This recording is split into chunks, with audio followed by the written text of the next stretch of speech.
थे वो गुड़ बांटा करते थे खुशी में, भाई तेरी गाय ने बछड़ा दिया है, गुड़ खाएंगे, गुड़ बांटते हैं। साठ की बावनी होकर हर्षोल्लास मनाते थे, बैलों के लिए बाकायदे रोटी बनाते थे, घी की दुपड़ती और दलिया बनता था। तो गाय के प्रति जितना सम्मान शायद मेवात में रहा है, मेरे ख्याल से पूरे देश के किसी कोने में नहीं होगा। बल्कि अपने प्यारे बच्चे को, एक कहावत थी कि जब लाड करते थे, प्यार में चाहते थे तो कहते थे हाथ रख पर मेरा बछड़ा।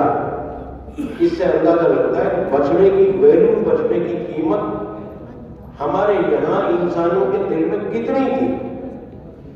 मेरी बछड़ी बेटी को कहा करते थे, इस तरह से बच्ची को प्यार करते थे। लेकिन चंद लोगों ने अपने स्वार्थ के खातिर ये मेवात को बदनाम कर दिया। तो दोस्तों भाइयों, मैं तो एक बात आप लोगों से कहूं कि जिस काम की वजह से हमारा आपस का भाईचारा बिगड़े, तालमेल खराब हो,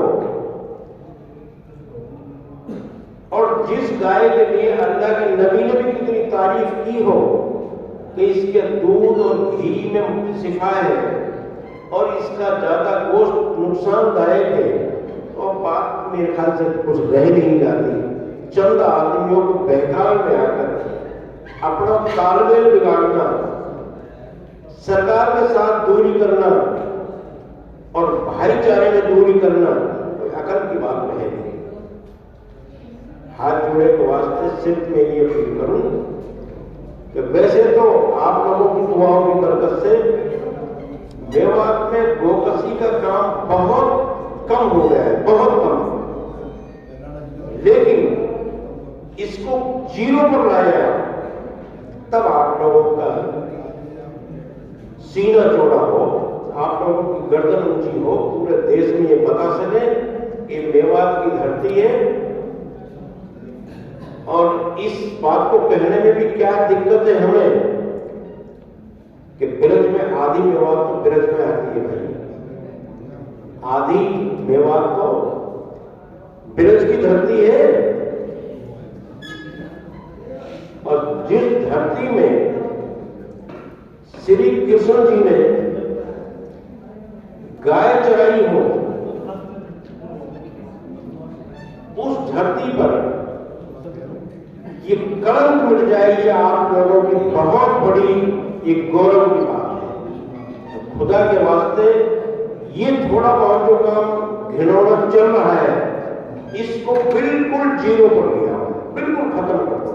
जो तस्करी करता है उसकी मुखालफत करो, जो गाय काटता है उसकी मुखालफत करो, और इस बात को जहन से निकाल दो कि भाई बिना गाय के गोश्त के तो हम मुसलमान ही नहीं रह सकते।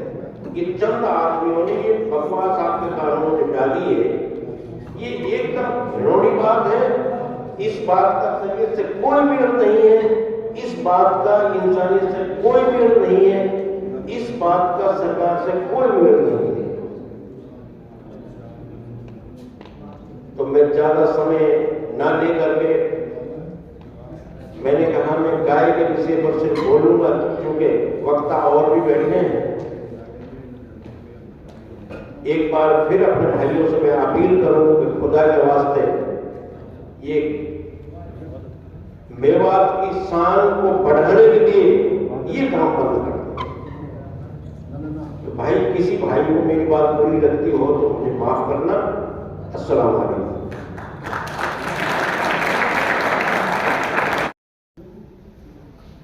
और ये कहावत थी हमारे कि गाय रूखा खाने नहीं देती और बूढ़ा दूधने नहीं देती। गाय जब बछड़ा देती थी